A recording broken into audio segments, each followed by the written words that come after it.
Hello, Newcastle United are through to the semi-finals of the Carabao Cup.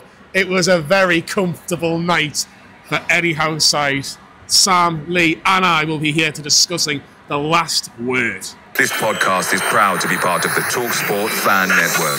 TalkSport. Powered by fans. Semi-finalists. Semi-finalists. Newcastle United have beaten Brentford by 3-1. 10 days ago, me and you were at the G-Tech thinking, bloody hell, Brentford are a good side. At least we've managed to do them at St. James's Park, which, if I'm being honest, if I could only have one win out of the two, this is the win I really wanted. Sam, let's discuss Newcastle United's starting 11. It was unchanged from Saturday. Was that what you wanted? I was expecting a couple of minor changes, to be honest. I had no issue with an unchanged side. You'll probably see those changes now at Ipswich on Saturday, with it being a 3-game week. But yeah, no issues with the team whatsoever. We're hoping for more of the same, that same front foot, penetrative football that we got against Leicester. Brentford, of course, are a different proposition away from home. They're nowhere near as dangerous as they are at the G-Tech. Not won this season. And of course, they rested Burmo as well, which was a nice surprise because he looked a threat when he came on, but the game was already won then, really. But yeah, no issues with the team whatsoever. And Burmo not starting, surprised? If I'm a Brentford fan, I'm furious with that. I can assure you he doesn't care about the League Cup. Because if we rest Isak tonight, we're kicking off, aren't we? We've got to get through tonight. If I'm a Brentford fan, I feel like deja vu, because I'm sure I'd done this 2 weeks ago when I was saying, if you're resting Burmo, when you've got a chance to get to a semi-final, it's criminal, that man. Because when he came on later in the game, they're linking up with Wissa. I know we'll talk about it later, but they look much better. We'll stick with you, Lee, with the start of the game. I thought Newcastle started pretty well in terms of, pressing high like they normally do. A bit of the old Newcastle United, which we've seen a little bit more of in recent weeks. It was a case of, can Newcastle United capitalise with getting the first goal? I think getting the first goal would have calmed everything down and think, you know what, yes, we've got this under control. And it happened early doors within 10 minutes, and it was Sandro Tonali. It was a fantastic strike on the edge of the box after Brentford couldn't really clear the lines. It was an absolute bullet of a strike. Up the mags indeed, young man. And Newcastle United went 1-0. What a finish by Tonali. Brilliant finish. A good start, no matter what type of goal you get, whether it's scrappy or it's a thunderbolt. It was a great technique finish on the edge of that box. Just calm, get your head over it, keep it low. It's a great finish. We're off to 1-0. And you'll probably say it's a surprise goal scorer because he doesn't bag 5 to 10 goals every season. He didn't even Milan, but you know what? It's a fantastic finish. 1-0. It's a great start. It was a fantastic start, getting... What he's capable of, isn't it? Yeah, it certainly is, and he got so much admiration from the Leazers, and Newcastle won the toss. They did. Second time this season. Come on! They kind of believe With Bruno in. But look, almost straight away though, Sam, Wissa and Dubravka come together, but apparently it is a big dive. According to Michael Austin, I'm giving you a shout out there, said it's a blatant dive. Were you a bit nervous? Because I don't know whether there is VAR in this competition at this stage. Probably isn't in the semi-finals. You've done this the wrong way around, because I was completely the opposite side of the ground to that challenge, but I was at the volley, the half volley that Tonali scored was right in front of me. So, yeah, I was nervous because I was on the other side of the ground, but the referee was quick to dismiss it. I don't think VAR was in play today, was there? I'm not too sure. It definitely will be for the semi-finals. I didn't see a monitor, so... It should be, because every single team's a Premier League team.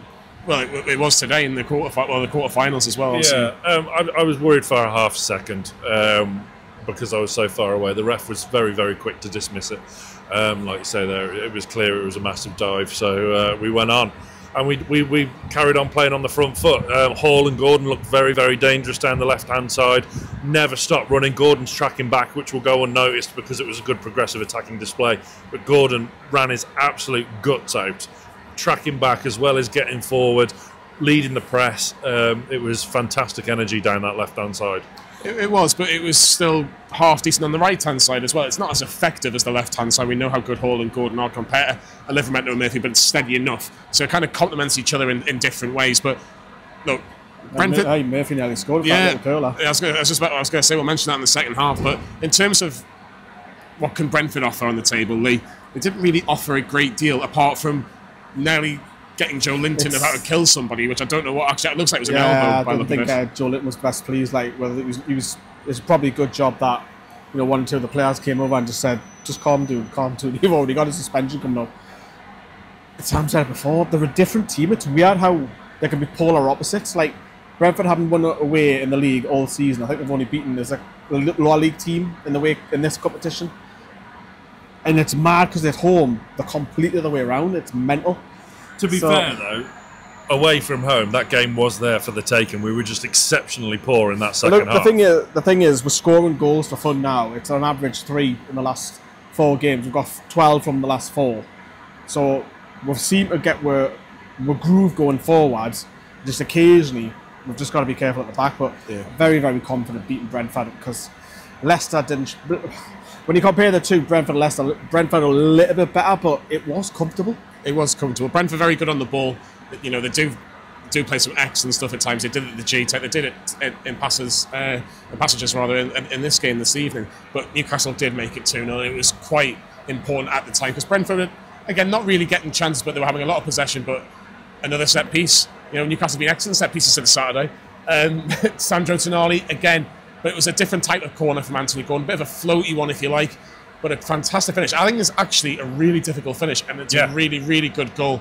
And it's just what Newcastle need just before the 40th minute mark, 2-0 up. Yeah, I mean, I was sat in the East Stand today, level with the 18-yard box towards the Leeds end. The 2 opening goals from Tonali were pretty much right in front of me, and tremendous technique.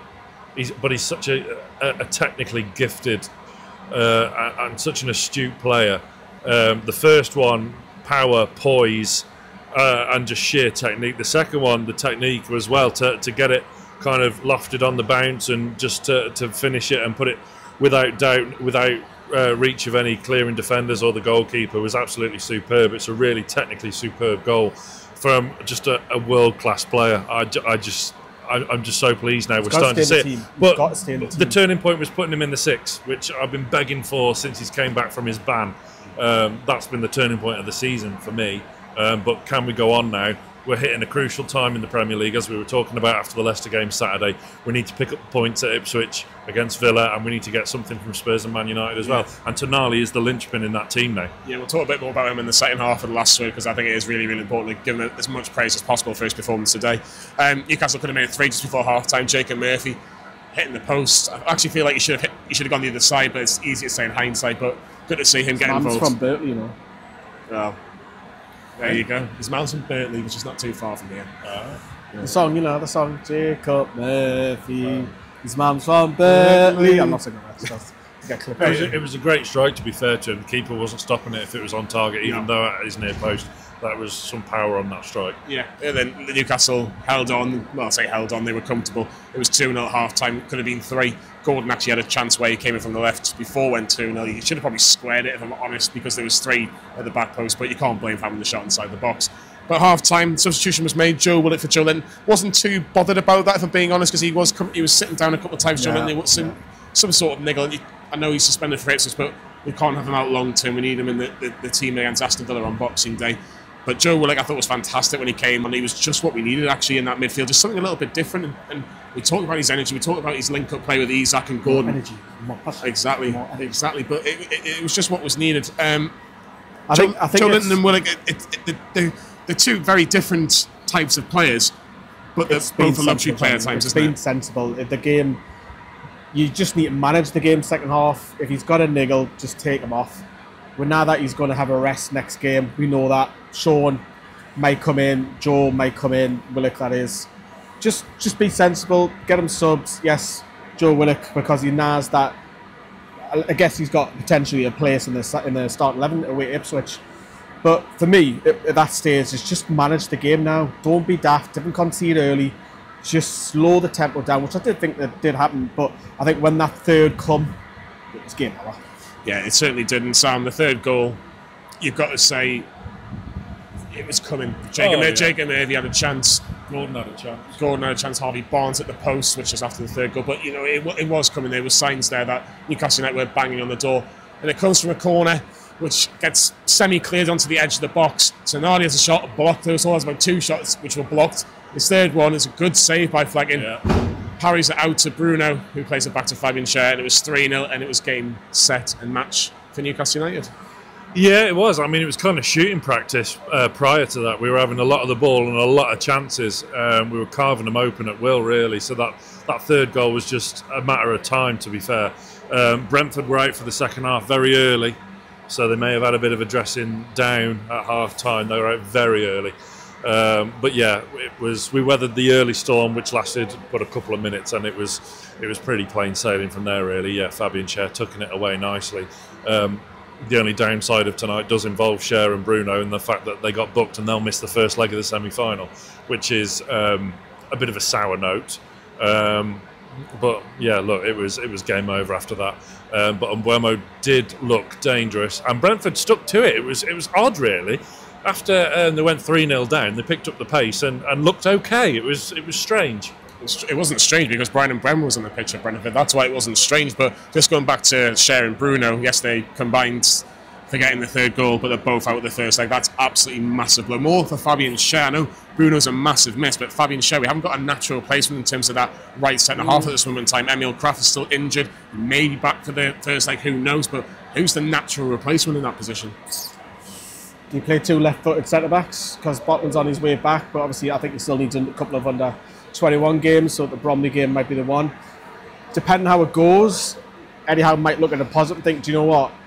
It's a chance for me to rest a couple of players and because they're suspended. But ideally, you want to have the strongest side against one. Because let's face it. So we need a centre-back from Europe that isn't cup-tied for the semi-final.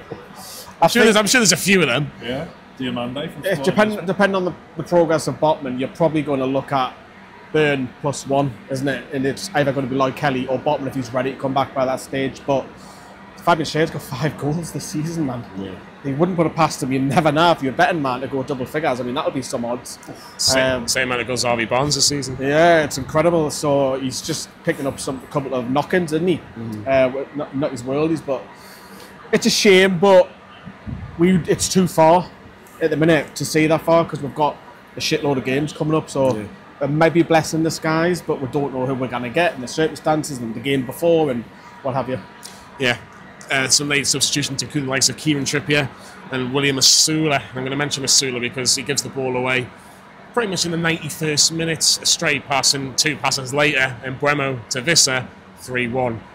That's probably the only, black marker against, Newcastle United for the defensive side of things. I thought Dan Burn was immense for Newcastle. I thought Lewis Hall was absolutely immense. I know he got taken off at that point, but absolutely brilliant. Tino and Murphy did well on the right hand side as well. They both played they both had very good games. But yeah, Brentford were practicing that move throughout the warm up pre-match relentlessly. With Keith Andrews, who's one of their coaches, I didn't realise. That was odd. That's a throwback. Pierre Barclays. Yeah. Can I butt in before Sam answers that as well? They were in as well. Visa got in. Dubravka made that save. So there was a sign. Good shout. There was a sign. So they're starting to link up a little bit. So that was a sign that Brentford. If the game went on for another 30 minutes, you're probably a little bit worried. Yeah. But because it was narrowing down the last 10 minutes, they were great in the last 10. But unfortunately, it's played over 90 minutes. Yeah, great shout. I said that they waited till they were 3-0 down to start playing, and they stuck to their task very well. They finished the game stronger than we did. Obviously, we'd made a lot of changes through then, and Asula, a young player making his way in the game. Yes, not particularly enamoured with him so far, but he needs minutes, and he'll hopefully grow into his role. Brentford finished the game well, and Mbeumo looks a player. How did Mbeumo do in his audition? Do you think if he was to come in January? Show him a picture of a bridge, quick. Quayside looks lovely. He didn't have loads of time. I thought it was a tad rusty when he first initially come on, and then they're starting to link up, and look, he's a quality. He can pull the ball down from the air, he can turn, he's got power, he's got pace, he scores goals, free kicks, penalties. Get him signed, man. He's short, he's ready for stocky, he's explosive. He's ready for that move now. Brentford will not want to lose. Yeah, he's ready for. He is definitely ready for that big move. But it's probably a number of wingers, and we've got a clip which we'll have a little bit later on. But Eddie Howe has a lot to think about, a lot to talk about. But I think you'll want to talk about this win first. Eddie, tell us everything about Newcastle's 3-1 win this evening. A really good start to the game for us. Sandro's first goal was an unbelievable finish from range. I mean, he is capable of that. You see it in training all the time. His long-range shooting is a big strength. So to get that kind of start gave us a really good positive feeling and your ability to defend, which we obviously found to our cost in the away game. But a good response to that from us today, and then I thought we attacked really well. I thought we had a good feeling athletically. I thought we looked really strong and good connection with the players. So a really good, strong performance. There was a strong motivation for us today, an opportunity to get to another semi-final. I saw that determination and focus from the players in the lead up to the game. I was hopeful we'd give a good performance, and we did. And Brentford showed even late in the game they're a dangerous team, and so we took nothing for granted, but the players got the job done. I don't think it's ever comfortable. I think the players deserve credit for making it look that if that was the case, but I felt the game was always on. A third goal obviously helps us. I thought we attacked well in the second half. We could have scored more goals. I think there's things to improve. There's always things to improve, and we'll look at those things. But overall, I think the team's in a good place. Yeah, we've been very good and very consistent in this competition, because it's been a frustration for me to think back to last year, because we were so close to doing it again. The semi-final was sort of a minute away, and that was a cruel one. I'll tell you what, it was really busy in that press conference this evening. So many people wanted to get a question in, but Eddie answers those questions very, very well indeed. Lee, Sandro Tonali. Ole, ole, ole. Ole, ole, ole, indeed, our midfield maestro as a number 6. Absolutely. He's like the conductor, isn't he? He's in charge. He dictates how Newcastle United are going to play into that midfield. He's always an option. And, yes, and the balance looks better when he's there. Everyone's like saying, if he plays there on a regular basis, people might not say that Bruno's the best centre midfielder. If he plays there regularly. Because now you've got to start playing him and stop this fucking about and dropping him and taking him back in and subbing him off. He can't play 90 minutes and all that. No, you've got to play him. And we're nearly got, and it's a rare, and if there's any wood about, I'll pretend that's wood.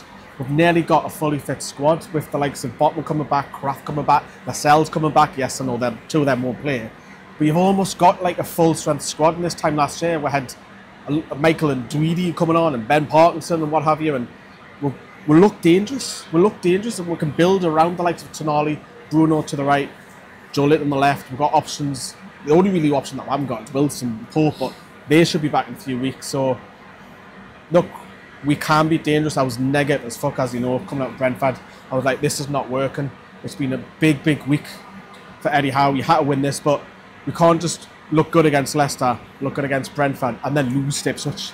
You cannot do that. No, could definitely not. 2 questions for you, Sam. First things first. Lee says he can't be dropped, but we have got a number of games. We've got 4 games in very quick succession, I should say. And why is Tonali so important as the 6? For people that maybe don't watch Newcastle regularly, or maybe not being able to get a ticket a day, why is he so important in that particular position rather than being, say, in the Bruno position? Because that's where he's most comfortable. That's where we can get the most out of him. He can go up and down, up and down. The great thing about Tonali is, and as you know, I've been following him since he was at Brescia, before he got his move to Milan. I still can't believe we have him. Yes, it's been a horrendous kind of 12 months first with the ban and whatever, but God, he is so special. He's so special. He's like an amalgamation, if you're going to stick with a Milan kind of metaphor. He's an amalgamation of Pirlo, because he's got that style and that technical ability. He can score a goal like you've seen tonight on 2 occasions, but he's got that tenacity in midfield as well, like a Gattuso, and he's got a bit of bite in there as well to protect the back 4, and he doesn't shirk a challenge. He's such... I mean, the whole thing about, who's better, Tonali or Bruno, who cares? That is a world-class midfield pairing in there. That is one of the best midfields, not just in the Premier League, but in the whole of Europe. And it is now. There were signs over the past couple of weeks, but it wasn't really highlighted because the team wasn't performing. But now, after 2 good home wins, it's obvious now that things are just starting to click again. It's developing a partnership in that midfield with Joe Linton as well. Willock and Longstaff and eventually Lewis Miley can be a part of that unit as well when needed, because obviously we need a squad of players. Like you say, games are coming thick and fast. But Tonali is that linchpin, that kind of. Does he need a run of games though? Going back to the first point, does he need a run of games, or do you expect him maybe not to play Man United or not to play Tottenham because there's just so many games? To be a negative, well, not a negative. It's reality. It wouldn't surprise me to see Longstaff and Willock start on Saturday. Whether it's Tonali or whether it's Bruno that comes out of the team, I don't know. But look, it's a squad game, and yeah, Tonali is a player I'm so excited about and have been for a number of years. We're so lucky to have him, and he gets in when we see him at his brilliant best, which he's getting towards now. He gets in any team in Europe, any. Big shout. In terms of the wingers, in terms of what Newcastle United have got, they've got Anthony Gordon on one side, Jacob Murphy on another. Harvey Barnes is also knocking on the door. He got 2 goals. He got a goal against Brentford. Put in before you go on the next segment. Yeah. Is that the moment when Gordon was subbed off, Bruno, he was just straight over doing that. Brilliant from the captain as well, and it just lifted. And it was good to see that chemistry. And I wouldn't call it shithousery or anything like that, but it's good to see little things like that are coming back, because there used to be all this throw-ins and all this sort of stuff, and Bruno going wild, and public affection for other players. It's great to see. Yeah, it really is. In terms of the winger debate, look, we've talked about Brian and Bremer, we've talked about other wingers. Sam was on TalkSport earlier this afternoon, and he mentioned another winger. You might have heard his name before. What would you like to see him do in January? As you said, PSR is an issue, but are there areas you'd like to see strengthened? Oh, my word, yeah. Right wing has been an issue for a while. Jacob Murphy, I love him to bits.